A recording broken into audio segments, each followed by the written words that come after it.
हालानी UC नौ आबाद chairman फिदा हुसैन लाशे जी नाहली ऐं लापरवाही सबब ॻोठ मोहम्मद रमज़ान हालेपुट सैफुल मंगरियो मोहम्मद यूसुफ ख़ासकेली फतेह शाह कॉलोनी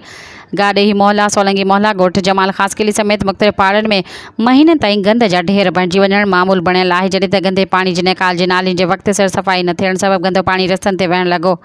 जंहिं सबबि निमाज़ी औरतुनि ऐं ॿारनि खे अच वञ में तमामु घणी तकलीफ़ पेश अची रही आहे। जॾहिं त यूसी नौ आबाद जे चूंडियल काउंसलर मोहम्मद रमज़ान हालेपुट, ग़ुलाम कादिर सोलंगी ऐं ॻोठाणनि मोहम्मद इदरीस सहतो, अनवर अली मंगरियो, नवीद अली हालेपुट, हकीम अली ख़ासकेली, असद अली सोलंगी, अकबर सुबरोही ऐं ॿियनि